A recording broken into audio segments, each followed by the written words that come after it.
by adding the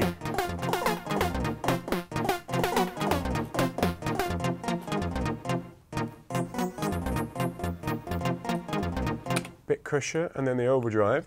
The bit crusher just gives it that little bit of a gritty, grainy sound. Then we put the overdrive after that, which will give us the actual tape saturation effect, like that. Again, just turn the drive down. I'll just basically do that. Turn the drive down.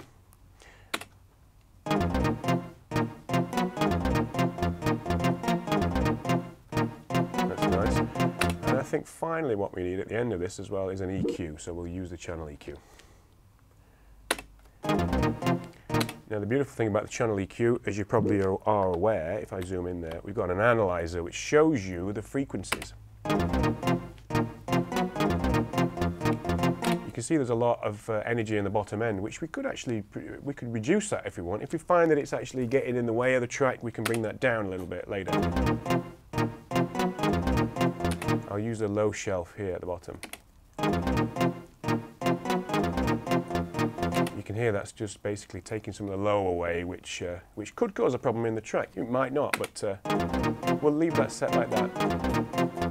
We can actually give it some mid-range grit, so we'll increase that boost there. Find that sweet spot by sweeping around. Again, not a good idea to do it in isolation, but I'm just doing it for the purpose of this masterclass. So.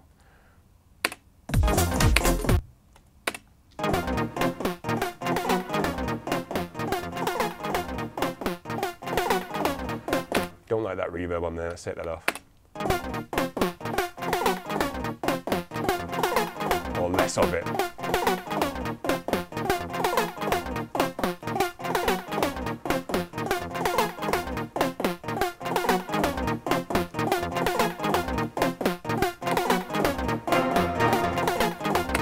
Now again, what we can do here is insert the doom verb. We can actually bus to the doom verb, which again, for later on in the arrangement. There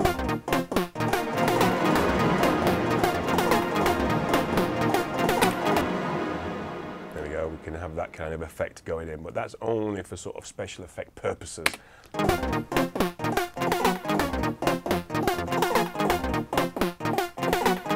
Now, I think those two are interacting pretty well. I mean, they could do with a bit of work, but you know, we could be here all day and I haven't really got that much time to show you, so there we go.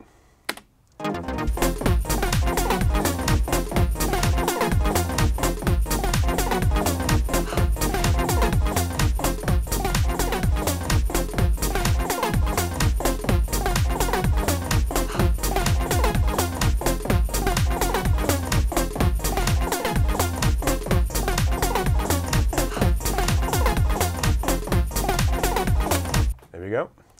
Now let's move on to the bass slightly. Let's have a little word of work on that one. We'll just use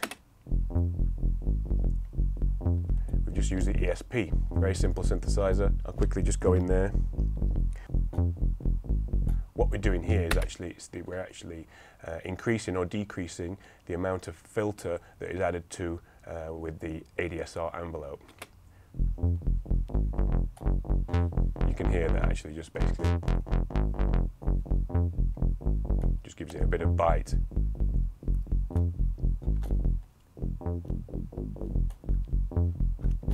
Overdrive, again, similar sort of effect to the overdrive that we've been using for the synths. Now these waveforms here these are quite nice. You know what, let's play the track.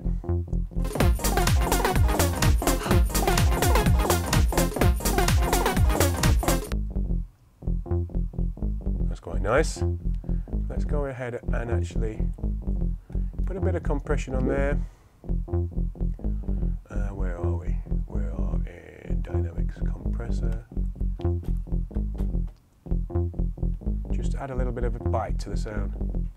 You've got to be careful with the compressor on bass because it actually does reduce the bass. So just be aware of that. Don't go too mad with it.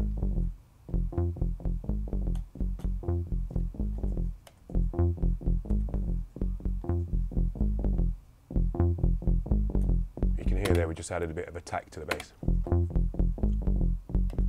And by adding this extra waveform in here, just added a bit more character to the sound. You know what, let's try putting the overdrive on there as well. So now the overdrive plugin's amazing because you can actually use it on anything. It's great.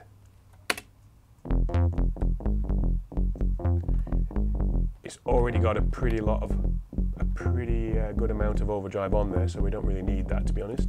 We can actually boost the bass a little tiny bit.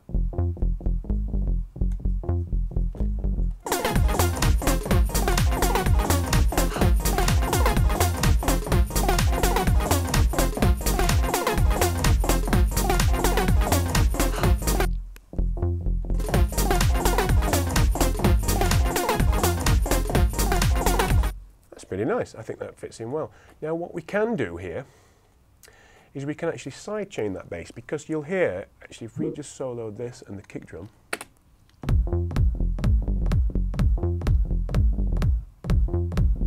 you can hear that some of the bass notes are actually on the beat. There we go, look. And what that is doing is actually playing at the same time as the kick drum. So what could be good is if we actually decrease the level of that note on the beat, so it doesn't get in the way of the kick drum too much, because otherwise you could end up with a muddy kind of thing. So let's go ahead and just put this little compressor after there. Another one, dynamics compressor. We can actually then assign that to track audio 25, which we know is our kick drum.